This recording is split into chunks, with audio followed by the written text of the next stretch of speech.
everyone, Dan Dix here from Press for Truth, reporting today from Copenhagen, Denmark, and we're here covering the annual Bilderberg conference. And last night I found myself in quite the ordeal as I was arrested by the Denmark police well, assaulted, detained, arrested, taken down to the station.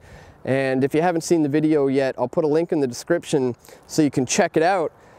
And you'll see how the hotel staff there basically assaulted me and held me against my will until the police arrived. And when the police finally did arrive, they told me they're going to be searching my backpack and taking my equipment from me. And when I told them they can't do that, on what grounds do they have to do this? They said they have suspicions that I'm on drugs, is what they said. We said, we think you guys have drugs in your bag. And I said, drugs? What are you talking about? And he said to me, he goes, well, you guys seem all, and he kind of does that with his hands and his head and his face, and he says, you're all, blah.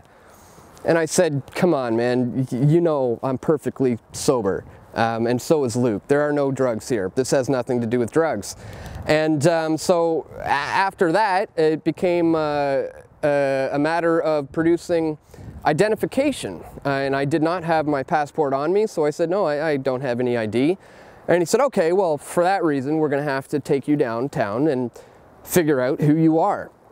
And so Luke and I were taken down to a police station in Denmark, where they began to frisk me and search me, emptied my pockets. I had to go through all my bag, and then they did quite the frisk on me. And when all that was going down, I said, oh, hang on a second here, guys. Like, am I under arrest?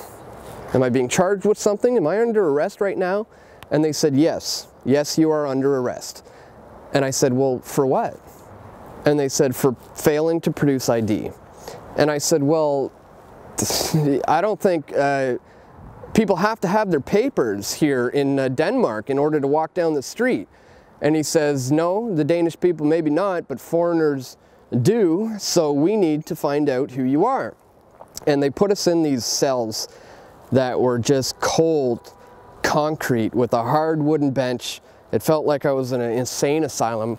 And we were in there for 2.5 hours, I would say, roughly, that they held us in there until they did their background checks and figured out who we were.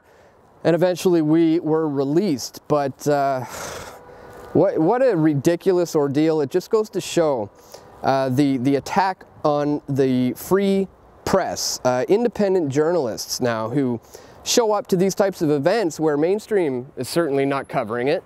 And because these are incredibly powerful globalists, they don't like the fact that people like myself and Luke Rudkowski are showing up to these events to cover these things. And it really only drew more attention to themselves, really. And I think maybe potentially backfired on them. But quite the ridiculous ordeal, and Bilderberg hasn't even begun. So quite the kickoff to Copenhagen, Denmark.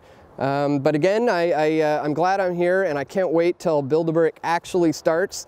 I'm glad to be out of their holding cell and ready to go shoot some videos. So stay tuned, guys, to pressfortruth.ca. I'm going to have a lot of reports coming out very soon about everything going on here at Bilderberg 2014.